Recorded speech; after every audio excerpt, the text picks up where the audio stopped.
নমস্কার, আপনারা দেখছেন নিউজ টাইম 87 আর আপনাদের সাথে রয়েছি আমি শান্তনু।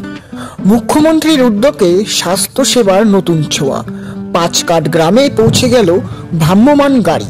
পশ্চিমবঙ্গের মাননীয় মুখ্যমন্ত্রী মমতা বন্দ্যোপাধ্যায়ের দূরদর্শী চিন্তাধারা এবং মানবিক উদ্যোগে রাজ্যের প্রত্যন্ত দুর্গম ও পাশ্চাত্য পদ এলাকাগুলোতে আজ পাচ্ছে স্বাস্থ্য সেবার নতুন দিশা।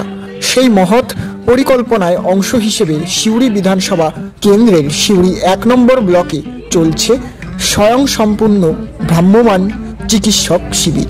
আজ তার দ্বিতীয় দিন। আজ পাঁচকাট গ্রামে অনুষ্ঠিত এই স্বাস্থ্য শিবিরে সকাল থেকেই উপচে পড়েছে ভিড়। গ্রামের মানুষ প্রাণ খুলে বলছে এমন পরিষেবা আগে কখনো পায়নি। এখানে বিনামূল্যে প্রেসার, সুগার পরীক্ষা, ইউজিসি, রক্ত পরীক্ষা সহ গুরুত্বপূর্ণ সকল স্বাস্থ্য পরীক্ষা হচ্ছে অত্যাধুনিক সরঞ্জাম দিয়ে।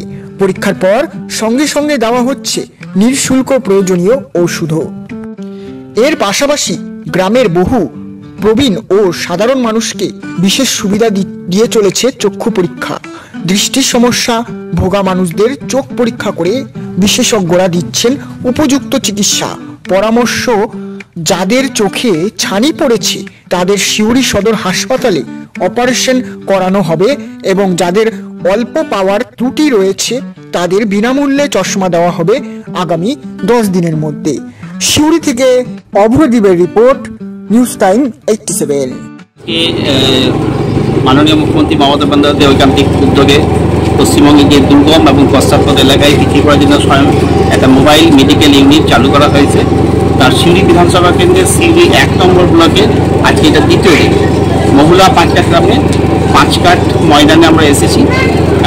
ভালো সাড়া পাওয়া গেছে এখানকার মানুষের মধ্যে। আগেও আমরা এসেছি। এই এলাকাটা আমাদের মেন স্বাস্থ্যকেন্দ্র থেকে একটু দূরে এবং ব্যাকওয়ার্ড জায়গায়, ফলে ইচ্ছা থাকলেও নদী পেরিয়ে যেতে পারে না। তারপরে আমরা এই জায়গাতে এসেছি, সব মানুষ আমাদের কাছে এসেছেন। এখানে সব রকম স্বাস্থ্য পরিষেবা দেওয়ার ঐকান্তিক প্রচেষ্টা চলছে। আমাদের মেডিকেল অফিসার সমস্ত কিছু দেখছেন। এর সাথে প্রেশার, সুগার, ইসিজি, ব্লাডের কিছু টেস্ট সমস্তগুলোই হচ্ছে। আর মেডিসিনের ব্যবস্থা থাকছে। তার সাথে চক্ষু পরীক্ষা চলছে। যাদের ছানি আছে তাদের ডিটেক্ট করা ছানি এগুলো পরবর্তীকালে সদর হাসপাতালে অপারেশন করা হবে এবং যাদের তারপরে চশমা দিয়ে বিনা পয়সায় চশমা দেওয়া হবে। আর যাদের একটু সামান্য অল্প পাওয়ারের ত্রুটি আছে ডিফেক্টিভের মধ্যে, সেগুলোকে পাওয়ার কানেকশন করে দেওয়া হচ্ছে এবং চশমাগুলো আগামী 10 দিনের মধ্যে এখানে এই গ্রামে আশাদিদির হাতে পাঠিয়ে এই গ্রাম থেকে ডিস্ট্রিবিউট করা হবে। এখানটা মানুষের ভালো সাড়া পাওয়া গেছে যে এত ভালো একসাথে সব কিছু নিয়ে এই ক্যাম্পটা যে হচ্ছে এটাতে মানুষের খুশি। আপনার পরিচয়? আমি হেমন্ত গোপাল, মেডিকেল টেকনোলজি সব কমিটি সিউড়ি 1 নম্বর ব্লক।